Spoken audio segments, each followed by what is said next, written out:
Jadi gimana tuh mas? Pengalaman dimulai dari mana dulu? Waktu itu kebetulan orang tua saya keluar kota.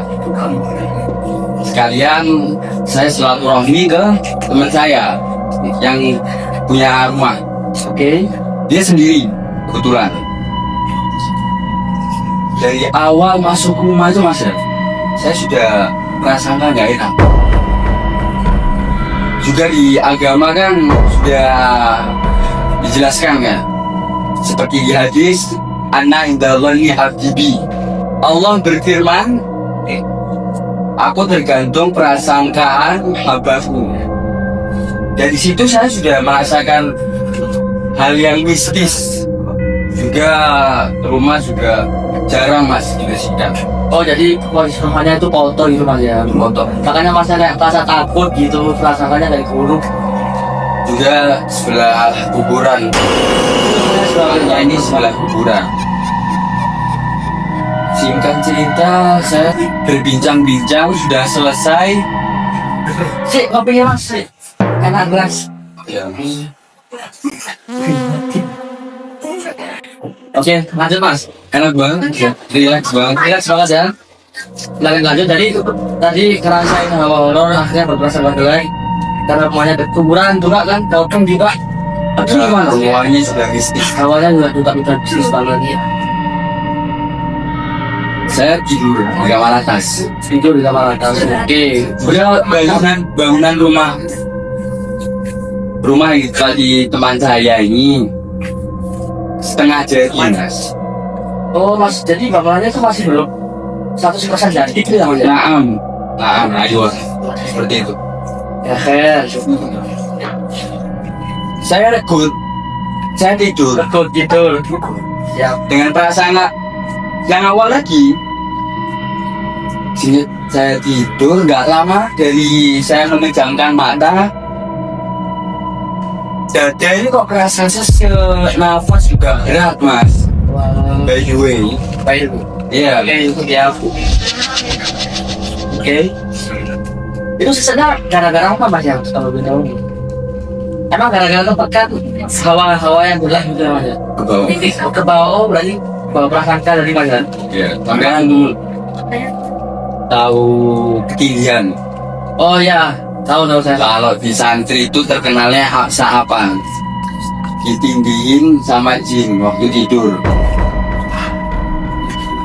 Waktu itu juga saya belum wudhu mas, belum sholat isya juga, lupa. Biasa kan manusia tempatnya salah dan lupa. Oke, siap. Saya ketinggian mas, cukup lama mas. Sampai teman saya tuh bang, Rasanya gimana mas di ganteng? berat ini, mungkin berat. Kayak ditindihin seseorang gitu mas ya? Berat tuh. Nafasnya Dari bangun di depan kasur itu jendela. Saya lihat berarti lampu. dalam kamar sampean itu ada jendela itu. Terus gimana? Naam, aywa. Oke. Saya lihat rambut mas. Oh iya, mas. Besokku kau di mas. Jangan suka mas. Sebelah kuburan mas, bayangin apa? Rambutnya ada bukanya juga nggak apa ke bawah? Rambut setengah gini mas. Oh iya. Ya, setengah gini. Paham. Terus Dan setelah lihat sosok hantu itu kayaknya penjelasan ada ya mas ya? bilang Oh, setelah lihat penjelasan gimana mas? Teriak gitu kayak apa? Tetap panik mas, panik orang ya? terdiam kan, terdiam dalam diri. Enggak ini enggak ya gitu ya. Enggak mas, Laki-laki soalnya mas ya. saya sebentar menenangkan diri. Kan itu mas, jangan panik. Kalau misal tertimpa apapun itu padamkan dulu, Oke. jangan terburu-buru. Nah, itu saya menangkap saya jujur panik. Saya langsung seketika turun ke bawah, masuk ke hamam, ambil wudhu, qadar sholat isya. Saya lupa waktu itu kan. Tadi pas ambil wudhu di kamar mandi itu ada hal-hal yang ganggu nggak mas? Soalnya kan tadi kan sempat kelihatan itu gitu kan. Enggak, Oh aman sih. aman, Jadi jalan ke kamar mandinya juga nggak digodain sama setan ya. aman. Selesai sholat dan wudhu, saya lagi lanjut. Aman, selesai tidak. Dari itu pengalaman saya Oke. paling menyenangkan sejauh ini ya, saya hidup di dunia ini. Jadi pengalaman mistis yang mas alamin waktu itu yang masnya horor itu ya di teman rumahnya itu ya. Iya, nah Oke. Udah selesai tadi mas ya? sudah selesai. Oke, nah, jadi sisa cerita masnya ini udah selesai bercerita pengalaman dia yang horor yang tadi awalnya masuk rumah temannya dengan prasangka jelek karena apa tadi kotor rumahnya mungkin habis itu berselang dengan kuburan. Selesai itu ketinggian ya kan di sama jin lihat sosok itu ya sudah dari mungkin untung nggak panik kayak orang-orang kayak kalau lihat Enggak mas, enggak mas. aman banget. Aman. Badan nggak panik tapi hati panik kayak lang. Panik dikit lah. Oh, tuh, ya. Anda coba lagi nggak mas selain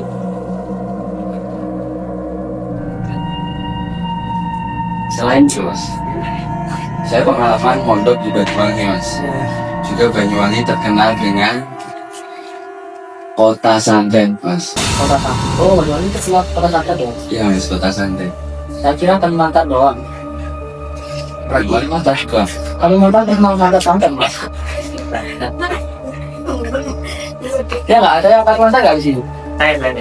Maksudnya nggak gitu. Ya betul. Betul kan? Apalagi biasa manggil tukang, apalagi setan-setan itu yang paling terkenal tuh kayak kuya-kuya gitu kan. Itu kan biasa santet juga itu. Oh iya. Buat cantikin orang gitu biasa protection. Pakai santet yang sini. Oh mereka pakai santet. Kok pakai santet? Pakai apa namanya? Kayak kerinduan dari dukun biar cantik gitu ya. Iya. Di sini ada nggak yang kayak gitu? Yang kelihatan cantik biasanya pakai santet ya? Enggak nyamuk gitu ya. Terus gimana tadi ceritanya di Banyuwangi? Terus gimana sih? Waktu itu saya mau mutolaah. Oh, mutolaah itu belajar namanya. Belajar. Oke. Ada kegiatan mutolaah, kumpul di masjid.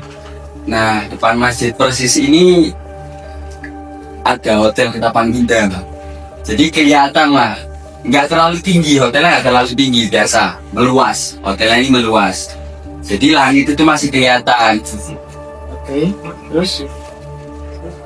Insya Allah sehabis mutolaah. Oh, setelah belajar ya, setelah mulai pelajaran lambiannya dulu tadi, Ya, baru ada kejadian sih. setelah belajar. Ya, setelahnya juga lu. Oh ya. Ya, terus gimana? Waktu mau turun dari masjid, Ya. ada satu anak nyeletuk. Santet mas, santet. Santet kan? Itu mas. Ya, oke. Saya otomatis sini mas. Santet. Santet ini persis kayak di film-film mas, meteor gitu mas. Makanya orang mas. Persis. Nah di situ Jadi kayak baju gitu ya? Kayak terbang apa paku? batu mas. Oh, batu masuk. Iya mas. Batu itu mas, kena pohon. Di belakang hotel tuh persis ada pohon. Oh, nggak kayak manusia aja lagi mas. Enggak mas. Oh, masih belum mas ya? Ya kan ini kan tentang hal-hal mistis mas. Oke, Hal-hal paus. Paus. nggak usah mas, dulu mas kalau belum.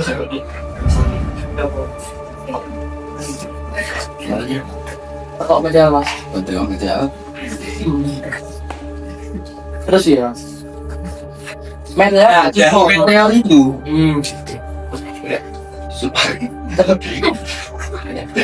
Oh, coba Mbak. Ada yang masih ya itu yang sangat berat. Dari situ kan biasanya meteor ini kan hancur tak apa mas. Santet ini enggak mas. Langsung bilang gitu aja. Oh, pohonnya hilang apa? Santet. Pohonnya yang hilang. Santetnya hilang. Oh, berarti batunya hilang dulu. Iya. Oh iya. Dari situ pertama kali saya ngelihat santet mas. Nggak lama dari kejadian tersebut Oh, itu belakang meninggal.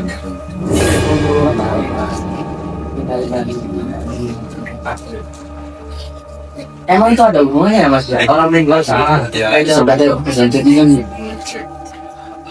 Masuk hutan. masukan orang manusia. Kayak dari santet ini kita belajar bahwa pentingnya menjaga hati, menjaga perasaan. Kalian punya dendam, kalian buang itu jauh-jauh.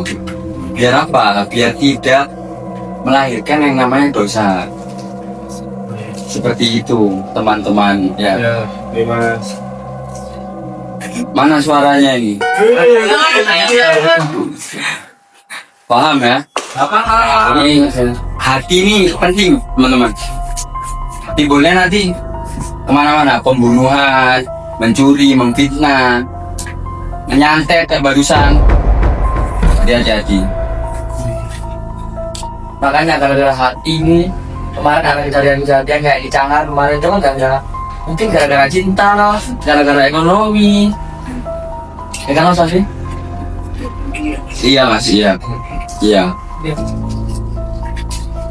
Oke, tadi berarti ceritanya masih dari Jepang. Sudah. Meninggal aja, oke. Iya. Jangan cerita teman. Tadi Ojan sih ada cerita orang nggak sih? Oh iya Tafa. Kamu kayaknya biasanya punya cerita horor deh. Ya nggak sih Tafa? Udah kelihatan dari muka-mukanya agak horor gitu soalnya. Kamu ada Mas? Saya ada. Oke, gimana Mas? Beda. Jadi pengalaman horornya juga dari mana? Ini semasa saya masih kecil dulu, saya kurang tahu itu santet atau enggak. Dulu saya tuh punya rumah, setiap malam tuh, setiap tengah malam tuh selalu ada batu yang jatuh di sengnya. Pokoknya setiap tengah malam Gini kah? Tentang di atapnya. Pokoknya setiap malam tuh selalu ada batu di sengnya. Dan kakak saya juga dulu pernah ngecek belakang kan. Kebetulan di Kalimantan kan terkenal dengan hutan yang lebat. Nah di situ ada banyak, ada pohon pisang, ada pohon apa semua situ kan di belakang. Nah kakak saya lagi ngecek di belakang. Kebetulan dia ada ngeliat kayak sosok putih tinggi. Nggak tahu tuh pocong nggak, kuntilanak kah atau apa. Nah di situ kakak saya langsung pingsan terus lari. Nah mulai saat kejadian itu juga langsung papa saya langsung cari orang pintar kan buat kayak ngemastiin ini apa sih sebenarnya, santet kah atau apa. Ternyata dulu itu kalau nggak salah ceritanya ini rumah ini pernah jadi di tempat yang nggak baik lah, kayak misalnya apa ya, Dibuat ini lah Mas, kayak judol gitu. enggak kayak tempat-tempat ya pesugihan. Oh iya. Ya, Apa betul gitu Mas ya? ya betul. Nah kebetulan dia ada naruh sesuatu di samping rumah saya itu. Pas dukunnya sudah mulai nyari, dukunnya ini nggak bisa kan, kayak harus dia sendiri nyari, harus perlu bantu satu orang gitu nah buat nyarinya. Jadi dia kayak manggil arwahnya orang ini kayaknya. Terus dia masukin ke kakak saya. Terus ya pertama dia marah-marah kayak gak terima ini rumah kok ditempati gitu kan, kayak bahasa kami gitu, bahasa marah gitu jelas. Nah terus ya diajak ngomong baik-baik terus baru dia ngasih tahu tempatnya. Pas dia ngasih tahu tempatnya itu digali kan, pas habis digali memang kayak ada seperti kayak tulangan kecil kan. Oh tulang bayi gitu ya? Iya, tulang bayi didapat. Terus itu pas sudah didapat itu langsung dibungkus kan. Biasa kan orang bilang kan kalau misalnya dapat jimat-jimat itu langsung buang ke laut. Langsung dibuang Mas ya? Iya, Pengaruh jeleknya nggak tetap terjadi gitu kan ya? iya betul. Jadi sudah didapat tulang itu, papa saya disarankan ke dukun itu bilangnya suruh buang ke laut aja biar gak jadi hal-hal yang lain lagi. Nah pas sudah selesai dibuang, besok-besoknya serang nggak ada, kayak lempar-lemparan batu di genteng saya. Oh, Menurut khasnya itu termasuk santet kah atau gimana? mungkin kalau secara global itu kayaknya santer sih mas, kayak yang menceritakan narasumber kita Fabi itu barusan. Tiba-tiba ada sesuatu yang aneh, terus ada apa, tulang tadi tiba-tiba juga kan ya. Ya. Itu tulang ada secara tiba-tiba kan ya mas ya?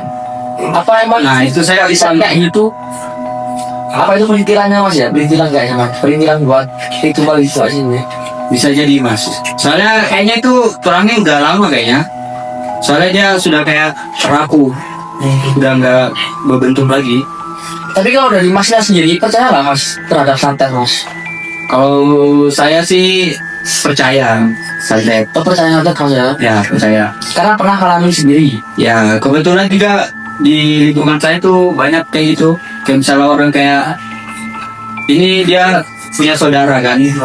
Saudaranya ini satunya sukses, satunya enggak. Jadi sepupunya ini kayak kakaknya ini nggak suka gitu kan ya.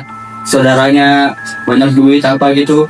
Jadi dia langsung kayak ngirim santet gitu. Dan itu kebetulan saya lihat mas.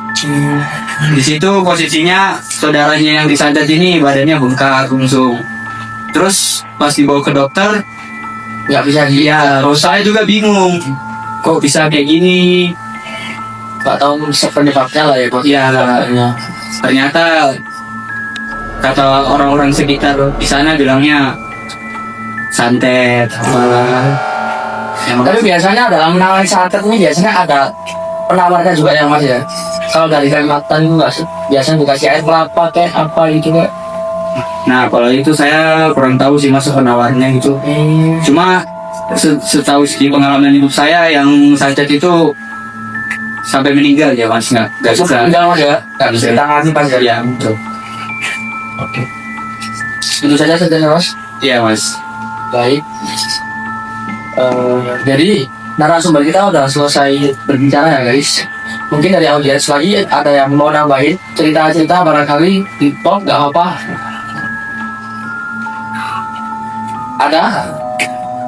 Islah? Nggak ada ya? Apa mungkin saya sebagai host boleh cerita mbak ya? Boleh. Saya sebagai host ya? Iya saya ingin cerita. Soalnya saya punya sedikit pengalaman. Jadi waktu saya kira SMP kan saya sempat asrama ya. Sempat asrama.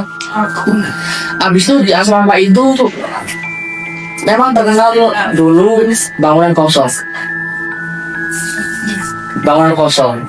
Orang-orang di sana bilang jangan bangun bangunan di situ soalnya terkenal angker, bahkan katanya lebih angker daripada candi, banyak setannya gitu, banyak ininya. Nah terus orang yang buat asrama ini tetap ngeyel, akhirnya bangun di situ. Saya hilang lah di situ juga. Lah ketika saya masuk ke bangunan tersebut, saya banyak mengalami hal-hal horor. Contohnya ya, pertama saya di kamar, saya tuh pernah dulu sekolah saya pernah nakal. Jadi saya pura-pura sakit nggak masuk kelas, pura-pura sakit nggak masuk kelas. Saya tidur di asrama. Lah gara-gara itu saya akhirnya dikasih rutin. Kayak misal contohnya waktu saya tidur nih, tiba-tiba saya diseket gitu. Dan itu saya kerasa sendiri deh. Kerasa. Jadi saya kerasa gitu ya. Apalagi kerasa diseket gitu. Saya kerasa diseket. Ditekan gitu. Terus sebenarnya banyak lagi kejadian saya alami. Salah satunya ya, saya tuh dulu sering ketindihan. Bahkan saya dulu sempat mengalami kejadian yang kurang mengenakan mas. Dan saya dulu sempat nggak bisa jalan saya. Gara-gara hal ini, gara-gara hal mistis. Jadi saya, ya kaki saya kayak lumpuh gitu, nggak bisa jalan. Ditangani selama 1 bulan mas, 1 bulanan. 1 bulan sama nggak bisa Nggak bisa jalan mas. PR oke. Iya, jadi itu saya ditangani beberapa orang yang ahli di bidangnya. Kayak emang yang di bidang gaib gitu mas, di bidang gaib mereka itu kayak yang pertama ditangani pakai bunga mawar gitu mas. Bunga mawar. Kakinya Kakinya saya dikasih bunga mawar gitu mas. Dikasih bunga mawar. Direndam juga, terus disuruh pakai mantra-mantra gitu, tapi nggak berhasil. Beberapa kali pengobatan, tapi nggak berhasil. Akhirnya dibawa ke salah satu kiai, alhamdulillah berhasil bang. Tapi setelah itu saya kan kembali ke asrama lagi, nih. Saya tidur, tiba-tiba saya ditindih, kayak cerita suami anda tuh. Ditindih sama berat lah mas. berat banget mas. Ditindih sama sosok jin gitu. Susah susah nafas juga. Jadi kayak saya ditindih, muka saya kayak diinjak juga gitu mas. Rasa sekali gitu. Habis diinjak gitu, ya saya buka mata kan ya, buka mata nih. Tiba-tiba dia warna hitam mas, sosok warna hitam. Sosok warna hitam, ya saya Mana mas posisinya? posisi sama mas ya sama saya. Pocong. Yang pocong mas. Persis. Mas itu terjadi situasi. Akhirnya gara-gara itu saya trauma ya kan, akhirnya ya udah saya putus dari asrama tersebut. Saya nggak lagi nginep di asrama itu lagi ya karena saya terkena suatu trauma gara-gara banyak jin-jin yang masuk sana itu. Nah, soalnya banyak salah satu teman saya juga gitu, pernah dia nggak masuk kelas, dia pernah nggak masuk kelas gara-gara sakit, pura-pura sakit nggak masuk kelas. Dia lari ke kantin kantin asrama. Tidur di sana dia masih. Lalu pas tidur, tiba-tiba ada pocong ngintip. Di kantin. Dia di kantin mas, pocong ngintip. Terus habis itu tidak diintip doang, dikejar juga kadang. Dikejar. Iya mas. Jadi kerjaan ada pocong mas. Tapi ya kalah sih mas, pocongnya mas selesai coba. Panik mas, itu panik. Lari banget sih mas. Tapi ya walaupun pocong suaminya rontok ya panik lah ya mas. Apalagi sekarang ada berita teror pocong, tau gak mas teror pocong mas? Yang manusia pura-pura dari pocong terus ke rumahnya orang makan doa sadang tuh mas. Lah itu ibu saya mas yang share mas. Oh iya mas, madu berarti Hati-hati nih, hati-hati sekarang banyak fitnah pocong. Berarti yang ke pocong-pocongan, terus kita orang nggak hati. Cukup masalah PL mas. Tapi aman lah ya mas ya. Alhamdulillah aman mas. Nggak sampai ke rumah masnya kan. Nggak sampai aman. Tapi kalau sampai ke rumah masnya juga kan takut mas ya. Ya kalau misalnya itu terjadi sih ya. Itu masalah. Yang dipikirkan itu tanggung jawabnya. Oke mas, gimana banget. Gitu mas, soalnya ya motor ya bukan motor saya. Oh iya mas, motor ibunya mas ya. Iya. Terus sebenarnya Ditanya sudah tak bantu apa-apa mas ya. Ya seperti itulah mas. oke siap tuh. Jadi gitu guys, cerita dari saya sedikit cerita dari saya yang mungkin bisa diambil pengalamannya agar tidak terulang lagi, atau mungkin ya nggak terulang lagi. Misalnya antara kalian yang pingin keluar negeri cari asrama yang benar-benar bagus agar tak terkena kejadian-kejadian yang kita alami dan ya kan ya. Terus masalah saat tadi itu ya tidurnya memang dari ide Turki pertamanya mas ya, kayak kita masa tadi. Makanya guys, kalian tuh dari orang jangan di Turki, apalagi nanti jadinya kalian main-main ke santai horor guys, soalnya nggak bagus juga. Ada yang mau bisa dulu nanti sudah cukup ya. Oke guys, jadi tadi beberapa narasi horor, cerita mungkin kita cerita horor sambil agak lucu-lucuan dikit biar nggak boring gitu ya. Tapi ya nggak tahu kalian filmnya nanti horor apa enggaknya ya, semoga aja horor dikit lah ya. Mungkin dari kalian ada yang mau cerita lagi? Bang Nudi. Siapa? Gak ada ya? Dafa, oke, bagus. Silakan. Ini saya suka audiens yang interaktif. Jadi mungkin ini bukan pengalaman saya ya, tapi aman nggak apa-apa kan? Halo. Kejadian ini nih dialami, kejadiannya pada tahun sekitar 80-an. Oke. Ini Oh, berarti dialami sama mbahnya mas ya? Mbak sama ada bapak saya.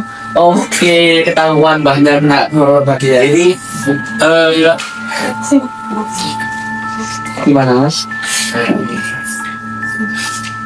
jadi kebetulan kan tetangga saya nih ada ini apa punya lahan jagung lah, kebun jagung. Nah, kebun jagung ini jadi tiap pagi kan otomatis dianya ini selalu ke ladangnya kan untuk merhatiin jagungnya gimana lah ya, Mas. saya.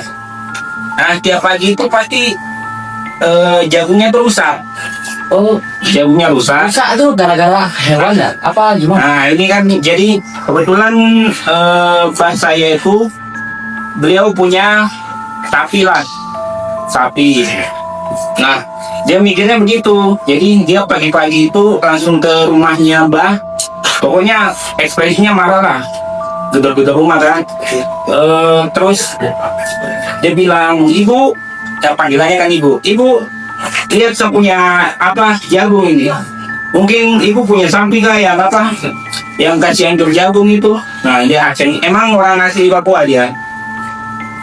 Terus mbak saya bilang aja gini, bukan bapak, ini soalnya kita punya sapi itu tiap malam tuh pasti kita ikat, jadi tidak mungkin dia kemana-mana. Ibu yang betul saja. Orangnya tetap nggak percaya kan. Ibu yang betul saja. Ini buktinya kamu punya tanaman jagung ini, kenapa bisa rusak begini? Nah, dari situlah mbak saya bilang, ya kalau gitu bapak silakan, mungkin nanti malam bisa berjaga lah di situ. Nah, selain mbak saya, kebetulan ada masyarakat asli juga di tetangga samping rumah. Kebetulan mereka mungkin pelihara ternak babi. Nah, mereka apa? Jadi bapak itu juga ke tetangga saya yang satunya, yang kebetulan punya babi. Di situ juga mereka mengelak, soalnya kan babinya dikandangin tiap hari itu. Otomatis kan nggak bisa keluar-keluar. Nah, ya sudah, karena di situ nggak ketemu titik terangnya, jadi bapak pemilik kebun ini ya otomatis berinisiatif untuk jaga malam lah di kebunnya itu. Dia sudah nyiapin apa? Pokoknya dia marah-marah kan. Pokoknya dia bilang gini, pokoknya malam ini mau sapi mau babi, tikam dia, tusuk dia. Kalau ada Kalau sampai kebetulan memang langsung dibunuh di tempat. Udah dia siapin inilah tombak-tombak. Kemudian malam lah ceritanya. Malam ini berjaga. Kemudian bunyilah suara-suara itu. Nah, dia sudah siapin senter sama tombak-tombaknya itu. Ternyata Mas, yang muncul itu seperti manusia kerdil, pendek lah, 1,5 meteran. Iya, jadi dia itu sistemnya makan jagung, langsung ngerubuhin sama kawan-kawannya. Jadi lebih dari satu makhluk itu gerombolan. Nah, di situ langsung bapaknya itu manusia enggak manusia kecil. banyak. Apa satu doang? Kalau satu doang lebih pokoknya. Lebih lah. Kalau pastinya nggak tahu deh berapa. Nah, langsung lah dia lari ke rumah mbahku. Nah, minta maaf dia situ. Aduh ibu, ternyata yang ibu bilang itu betul. Ternyata bukan ternak. Saya minta maaf ibu. Keringat dingin dia di situ. Itu sekitar jam 3 pagian. Terus ketika tadi melihat si manusia tadi itu kaget nggak? Otomatis kaget. Otomatis kaget. Iya, dia Langsung lari gitu. langsung lari. Pokoknya kebun ke rumah tuh ada 500 meteran udah lari langsung ke rumah itu. Langsung minta maaf ya. Kita kan sama mbahku kasih minum dulu. Terus dia ceritain lah, aslinya begini. Disitulah kita baru tahu ternyata emang ya nggak jauh dari situ tuh ada gua. Lari. Cuma sarangnya. Nggak tahu. Mungkin di itu habitatnya atau gimana. Kemungkinan sih begitu ya. Berarti ini mengarahnya ke makhluk mistis ya Mas ya? Ya makhluk mistis apa emang suku asli situ. Iya. Soalnya kan zaman dulu ya Mas. Ya, ada aja. Tahu sendiri Papua di zaman tahu segitu kayak gimana situasinya. Iya. Ya, rimba banget ya Mas. Ya masih gitu banget. Ya. Terus ada lagi nih Mas. Pisan. Silakan Mas, silakan.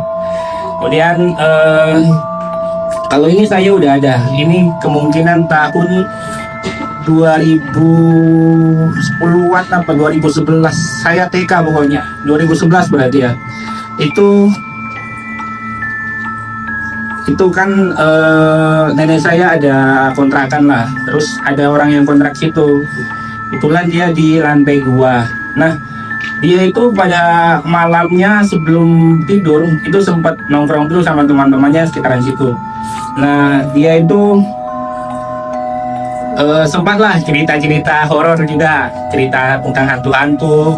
Terus pas udah bubaran waktunya tidur, ini tiba-tiba sekitar pukul jam-jam 1 apa jam 12 gitu, dia kebangun, ada sosok tembus dari luar masuk ke pintunya, padahal pintunya tertutup nih, masuk pintunya tembus dia, itu dia langsung kaku. Jadi sosok itu tuh sempat mondar-mandir sekitaran situ, kemudian ke belakang, ke bagian dapur, kemudian balik lagi ke tempat. Dia kan nggak tidur di kamarnya mas, sebenarnya ada kamar tuh, dia tidur di ruang tengahnya lah. Oh di ruang Tidur di ruang tengahnya. Jadi sosok itu masuk pintu langsung ketemu sama ini, sama betul. dia ini.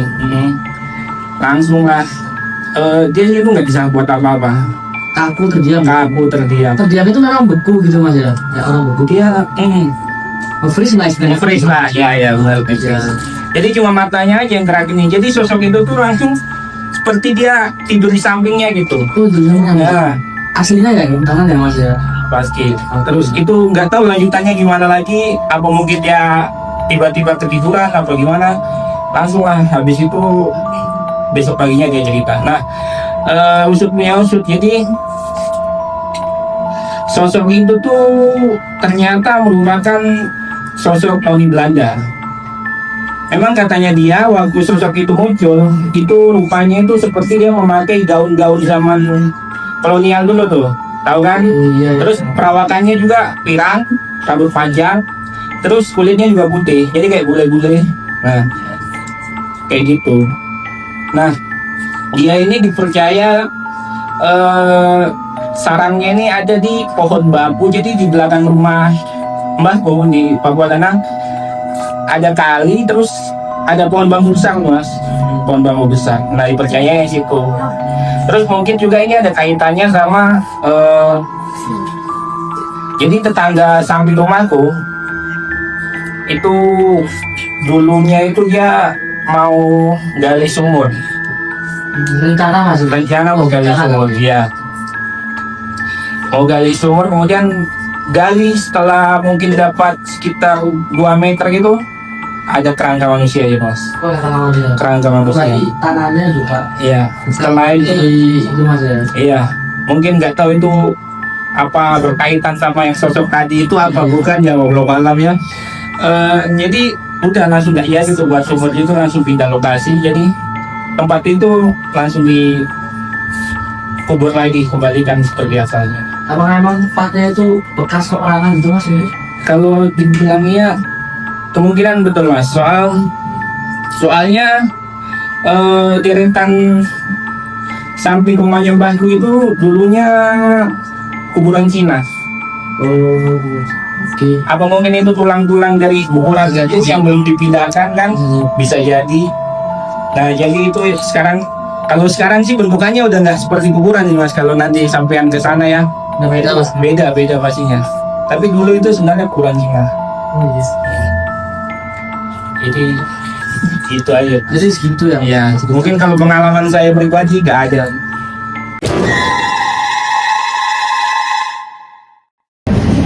Jadi gimana mas? Kita cerita horor ya. Sambil minum kopi, minus kopi ini terasa lebih jelas nggak mas? Tegang mas, kan juga cerita ya. Oh, oke. Iya. Tapi tegangnya lebih rileks ya. Relax lah, lebih- Ngomongnya lebih lancar juga kan. Lancar, santai, ya kayak langsung terasa di pantai gitu. Waduh di pantai harus mas. Di sini ya. Jadi mas, ya, jujur ya. Jujuran ya. Ajeling, kata orang Madura tuh ajeling, mata naro ajeling. Maduannya keluar tuh ya. Berarti dengan minum bilas kopi ini terasa relax ya. Kopinya Ya. kayak kopi-kopi mahal mas ya. Mahal. Padahal harganya murah banget. Katanya kalau nggak salah start dari 8 ribuan mas ya. Loh serius tuh? Iya mas. Seenak ini. Iya mas. Ngapain? 8 ribuan.